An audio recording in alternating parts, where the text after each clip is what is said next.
umva ukuri. Icyumweru nicyo kimenyetso cy'inyamaswa kivuga muri Bibiliya. Kuvuga ibi si ugutukana. Kuvuga ibi ni ukugira ngo isi imenye ukuri.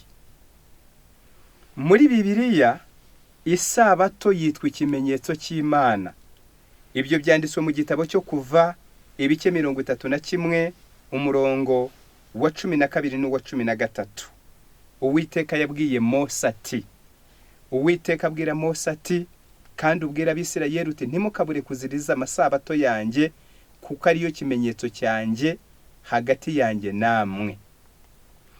Ibi Uwiteka yanabisubiyemo imyaka myinshi nyuma y'urupfu rwa Mose. Uwiteka bivugira mu kanwa ka Ezekiyeli ibice 20 umurongo wa 20 ko isabato ari cyo kimenyetso cy'Imana. Ikimenyetso cy'inyamaswa ni ikinyuranyo cy'icyo. Umuhanuzi Daniel mu gice cya 7 yahanuye iby'umwami uzima. Uwo mwami wagereranyijwe abo bami bagereranijwe n'inyamaswa. Ni mwiyerekwa ryo muri Daniel igice cya 7 uhereye ku murongo wa 15 haranditse ngo Daniel yabonye inyamaswa enye. Ananiwe kumenya icyo bivuze, abaza marayika ubwiru bw'ibyo yereswe. Marayika aramubwira ngo ubwo izo nyamaswa enye nibo bami bane bazaduka ku isi.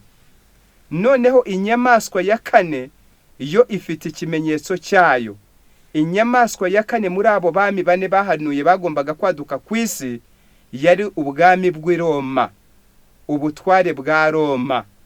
Ubwo butware bwa Roma nibwo bwabyaye ubutware bw'ubupapa, aribwo bwitwa ubutware gatolika. Ubwo butware gatolika bwashyizeho ikimenyetso kiranga idini yabo, bakuraho isabato bashyiraho icyumweru. Ibyo byakozwe na Mutagatifu Silvestre wa mbere. Icyumweru kimaze gusimbura isabato mu butware gatolika cyari gihindutse ikimenyetso cy'ubutware gatolika. Iyo Bibiliya ivuga ikimenyetso cy'inyamaswa baba bavuze ikimenyetso cy'ubutware. Icyumweru nicyo kimenyetso cy'ubutware gatolika, ni nacyo kimenyetso cy'inyamaswa kivugwa mu buhanuzi bw'ibyahishuwe, cyane ko niyo nyamaswa haba havuga ubutware gatolika. Umva ukuri, ikimenyetso cy'inyamaswa ni ikinyuranyo cy'ikimenyetso cy'Imana. Ni ukuvuga ngo ni ugusimbuza isabato icyumweru. Umva ukuri ni icyo Imana yashatse kutubwira.